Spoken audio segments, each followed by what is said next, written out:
The setting for this story is in Bethany, where his dear friends Mary and Martha and Lazarus live. Jesus frequented this house because the Bible says he loved them. And he did. He loved them. He had a special relationship with them. So much so that when Lazarus falls ill, the Bible says Mary and Martha send word to Jesus telling him, Lazarus, the one you love, is sick. And Jesus receives this word and immediately speaks a powerful word of faith and says this sickness is not unto death, but it's for the glory of God. And after he speaks this powerful word of faith that everything's going to be all right, he does something opposite of what we would expect. The Bible doesn't say that he rushed to Bethany. The Bible doesn't say that he dropped everything else he was doing and said, let's go, disciples. He didn't get into a rush to get to where the problem and the issue was. But instead, after he's received the news and spoken this powerful word, the Bible says that he stays and abides in the same place for 2 days. Now, wait a minute, Jesus. The one you love is deathly sick. And you just said this sickness isn't for death, but it's for the glory of God. And now you're just sitting here playing games with the disciples and just abiding.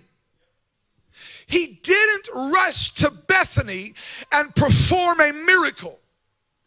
He didn't make it a priority to get to where the issue was.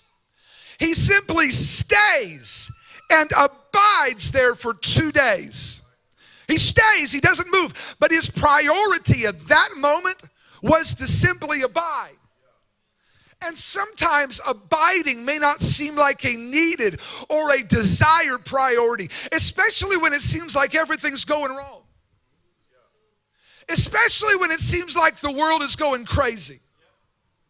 Especially when it seems like everything around us is chaos and we find ourselves asking the question, where is God? In Matthew 13:24, Jesus tells the parable of the wheat and the tare.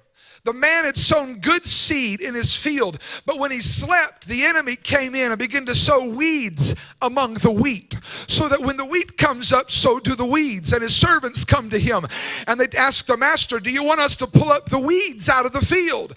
And the master tells them, no, just leave them alone, because if you go out and pull up the weeds, you're also going to pull up the wheat. And when harvest time comes, just go pull them both up, and then gather the wheat together, together, and you go put the weeds in a pile and burn them, but you go put the wheat in my barn.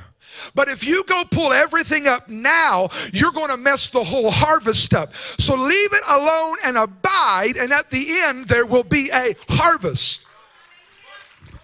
But as people, our flesh often wants to rush in and fix the issue, instead of standing still and knowing he is God.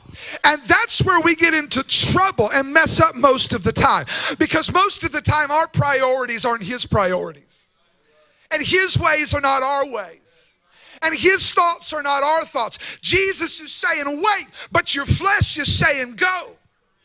Jesus is saying hold on just a minute, but your flesh is wanting to push forward.